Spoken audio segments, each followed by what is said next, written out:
আচ্ছা ভাই মদ খাই যেনিবা গাড়ী চলাইছে তাৰ কাৰণে বিহিত ব্যৱস্থা থাকিব লাগে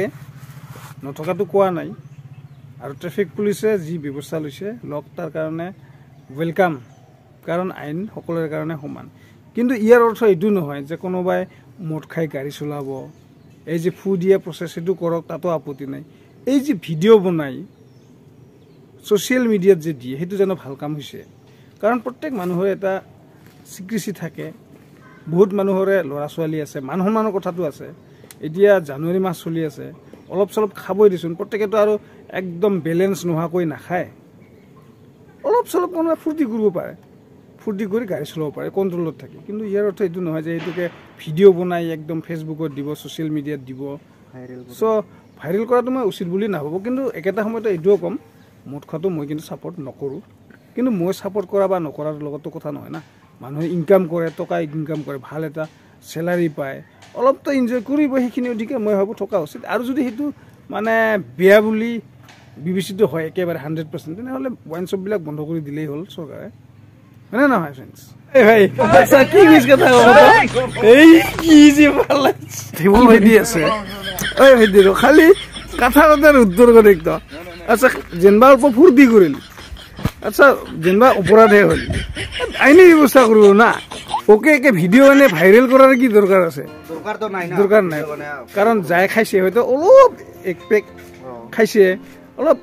নতুন বছৰ উপলক্ষে ফুৰ্তি কৰিছে তাৰো ল'ৰা ছোৱালীৰ কথা আছে তাকে মান সন্মানৰ কথা আছে একদম মানে আইনি ব্যৱস্থা লওক তাত কোনো আপত্তি নাই মোৰো আপত্তি নাই কাৰো আপত্তি নাই আৰু যিয়ে খাইছে তাৰো আপত্তি নাই কিন্তু কথা হ'ল এই যে ভিডিঅ' বনাই সোশ্যাল মিডিয়াত দিয়ে এইটোতো উচিত নহয় না কি কৈছে সো ফ্ৰেণ্ডছ আমাৰ ভাইটিসকলে আসলে উচিত নহয় এনেকৈ ভিডিঅ' বনাই ভাইৰেল কৰাটো উচিত নহয় আৰু ময়ো ভাবো উচিত নহয় যদি অপৰাধ আইনী ব্যৱস্থা লওক তাত কোনো আপত্তি নাই সো ফ্ৰেণ্ডছ চাওক এইপিনে লৈছো পেট্ৰলৰ বটল আহিছো কিন্তু খোজকাঢ়ি কাৰণ এটা এই চাবিটোৰে মানে ষ্টাৰ্ট কৰি যাব পাৰিছো মানে একদিনৰ কাৰণে কিন্তু এতিয়া কথা হ'ল কি পেট্ৰলটো আৰু কম আছিল না এতিয়া মই যেতিয়া মই পেট্ৰল ভৰাব বিচাৰিছো তেতিয়া কিন্তু এইটো খোলা নাছিল মানে খোল নাখায় সো এতিয়া উপায় নাই পেট্ৰল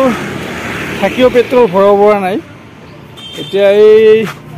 আমাৰ একমাত্ৰ পৰখাই দেই দাদা এই দাদা চাবি বনাই দিব এইটো খুলিব পাৰিম তেতিয়াহে পেট্ৰল ভৰাম আচ্ছা দাদা এনেকুৱা প্ৰব্লেমটো মানুহৰ হয়ে গাড়ী মটৰৰ কথাই নহয় আৰু বেলেগ ঘৰৰ কিছুমান ইম্পৰ্টেণ্ট মানে থাকে তেতিয়া আহিব লাগিব আপোনাৰ এড্ৰেছটো ক'ব নেকি কোনখিনি জায়গাত যাতে আৰু বেলেগে আহিব পাৰে MG road Bongaigaon MG road ইয়াতে যে মূৰ্তি বনায় আৰু জুৱেলাৰী দোকানবিলাক আছে তাতে আহিলে হ'ল আপোনালোকক দোকানখন দেখুৱাই দিছো ভালকে চাওক এইখনে দোকান ইয়াতে বেৰত চাবিৰ ছবিবিলাক আছে আৰু এইটো সাইডে আমাৰ বৰখনগাঁৱৰ যে ফিলিপছৰ টিভি দোকানখন আছে সেইখন দোকানখন আছে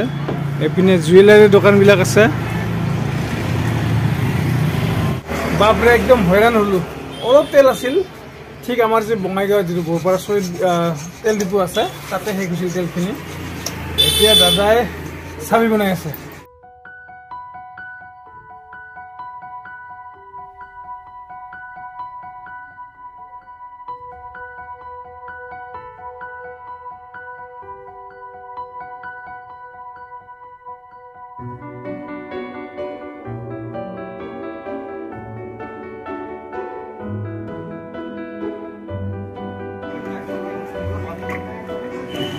এতিয়ালৈকে খোলা খোৱা নাই কিন্তু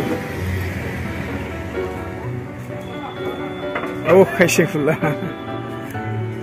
দাদা থেংক ইউ আপুনি যে বনাই দিছে মানে বাস্তৱত আপোনালোকৰ সমাজ সেৱক সঁচা কথা কৈছো থেংক ইউ ভেৰি মাছ দাদা সো ফ্ৰেণ্ডছ ফাইনেলি এটি চাবি পালোঁ আৰু খোল খাইছোঁ